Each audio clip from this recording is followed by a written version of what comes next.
The category of the trans kid, again, back to that NPR episode, they started talking about the trans kid and the trans kids. They didn't define that. Like, what is that?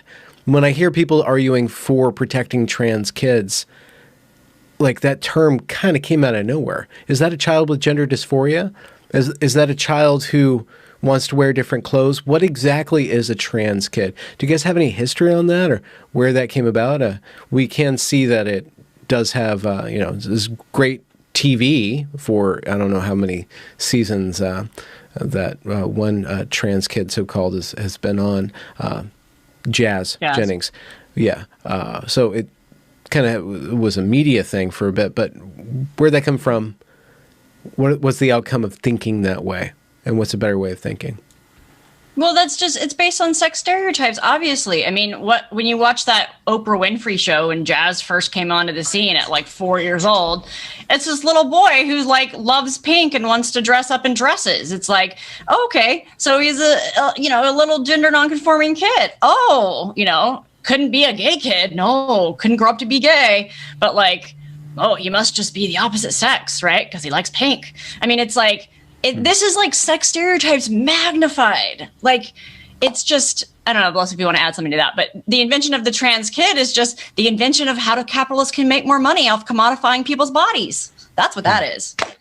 It's creating a community, it's creating a population to profit from. It's turning bodies into commodities. That's what it is. So it wasn't enough to just trans homosexuals and bisexuals.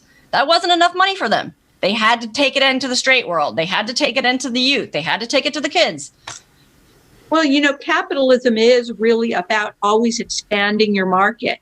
It's never about being like, oh, we're making enough money. Like we're good. Yeah. We have to expand our market. So they were highly successful with the LGBT community. And I'm sure that they had a lot of meetings about well, this is working, but so obviously people will buy it. How can we sell more of it?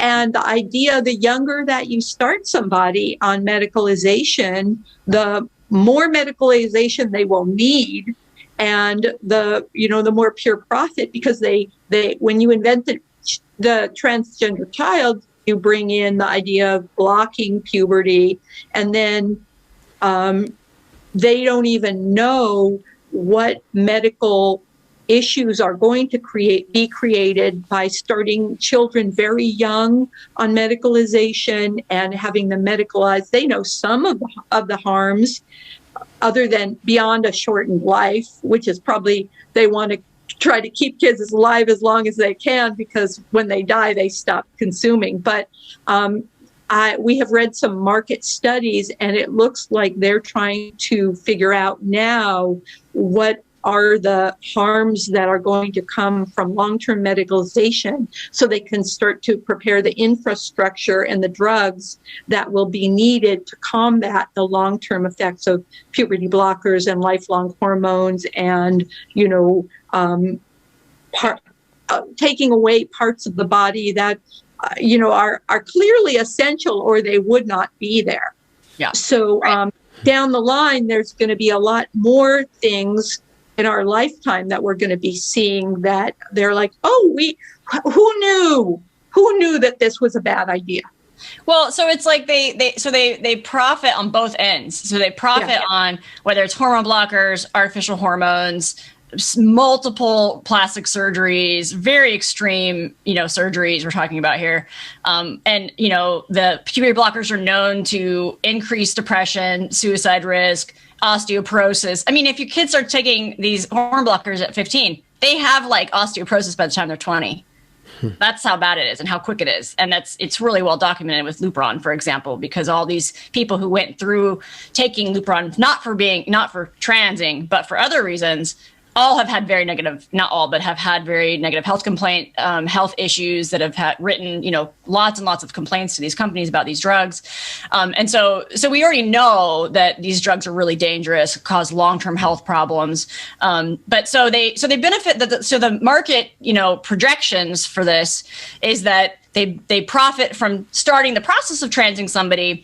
And then when they desist, they also profit from that, because if your body stops producing, the hormones that you need, well, now what? You need to be taking those hormones to supplement for it, or you want to reverse the impact of some surgery, or right? So like they profit on both ends, whether you go and you continue to be on this transplant path or you get off of it, you still have medical issues now. So they've taken these perfectly healthy people, made them sick, and then have, a cure for the sickness. I mean, that's what we're looking at. Mm-hmm. And everybody pays insofar as it's coming from insurance, the pool of everybody paying into insurance, and then insurance is covering for this. So this really is affecting everybody. Well, the insurance part is fairly new. So part of what the trans movement did that was very smart and sneaky on their part was about 5 years ago, insurance, public insurance, so Medicaid, would not pay for this. They wouldn't pay for trans medicine. And they lobbied these big organizations, backed by these millionaires, lobbied to get Medicaid to pay for these different kinds of surgeries and the hormones and all this stuff, right? Because before it was black market. Before it was all black market. And so then they legalized it in a sense by making the insurance cover it. And they're still trying to change the policy around insurance companies, what they will and won't cover. So California is kind of like on cutting edge with this, because they recently just passed a law to make it they would cover double mastectomies for teenage girls, right? That's insane. It's like they call that breast tissue abnormal. It's crazy. They start calling the body because of something that the brain thinks. It wasn't even a law. It's the insurance commissioner of California, Ricardo Lara, I think it's personally my opinion, a backroom deal with this particular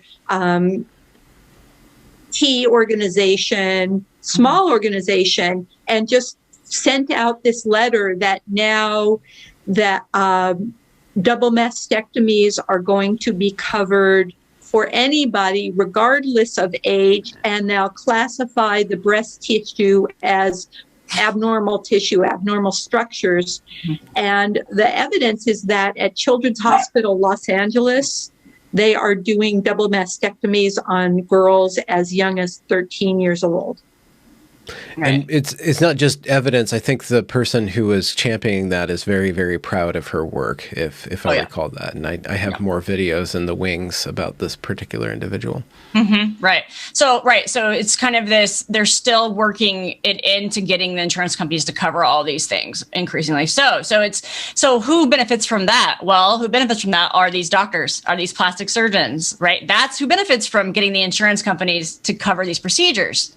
Because now, and getting the government, getting Medicaid to cover it. They're also doing this to a lot, the kids who are in foster care, who decide that they're, I'm the opposite sex. They're fast tracked for this stuff too. So you've got a very vulnerable population of youth who have had, not a good early stages of life, very challenging early stages of life in the foster care system. But let's just medicalize them. No problem. Yeah. Let's, and so the state is paying for this in California. The state is paying to trans these kids who are in foster care rather than giving them actual mental health care, right? Getting them in touch with communities, or like those old community, Big Brother, Big Sister, like those community support programs, and but the solution has become medicalized, but it's because it's for profit. It's profiting somebody.